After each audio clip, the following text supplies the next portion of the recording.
ರಾಜ್ಯದ ಶಿಗ್ಗಾವಿ, ಚನ್ನಪಟ್ಟಣ ಹಾಗೂ ಸಂಡೂರಿನಲ್ಲಿ ಭರ್ಜರಿ ಗೆಲುವು ಸಾಧಿಸಿರುವ ಆಡಳಿತಾರೂಢ ಕಾಂಗ್ರೆಸ್ ಇದು ಮುಂಬರುವ 2028ರ ಚುನಾವಣೆಯ ಫಲಿತಾಂಶಕ್ಕೆ ಹಿಡಿದ ಕೈಗನ್ನಡಿ ಎಂದು ಡಿಸಿಎಂ ಡಿಕೆ ಶಿವಕುಮಾರ್ ಹೇಳಿದ್ದಾರೆ.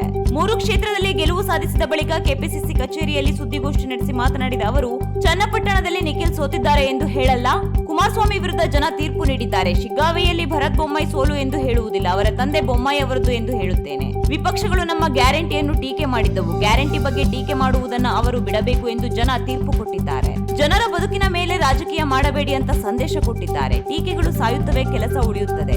ಇದು ಮತ್ತೊಮ್ಮೆ ಸಾಬೀತಾಗಿದೆ ಎಂದು ಹೇಳಿದರು. ಜನರಿಗೆ ಸರಿಯಾಗಿ ಗ್ಯಾರಂಟಿ ಹೋಗುತ್ತಿಲ್ಲ ಎಂದು ವಿಪಕ್ಷಗಳು ಟೀಕಿಸಿದ್ದವು. 56,000 ಕೋಟಿ ರೂಪಾಯಿ ಗ್ಯಾರಂಟಿಗೆ ಕೊಟ್ಟಿದ್ದೇವೆ. ಪ್ರತಿ ಕ್ಷೇತ್ರಕ್ಕೆ 200 ಕೋಟಿ ರೂಪಾಯಿ ಹಣ ಹೋಗಿದೆ. ಫಲಿತಾಂಶ ಮುಂಬರುವ 2028ರ ವಿಧಾನಸಭೆ ಚುನಾವಣೆಗೆ ಹಿಡಿದ ಕೈಗನ್ನಡಿ ಎಂದು ಮುಂದೆಯೂ ನಾವೇ ಕರ್ನಾಟಕವನ್ನು ಆಳುತ್ತೇವೆ ಎಂದಿದ್ದಾರೆ.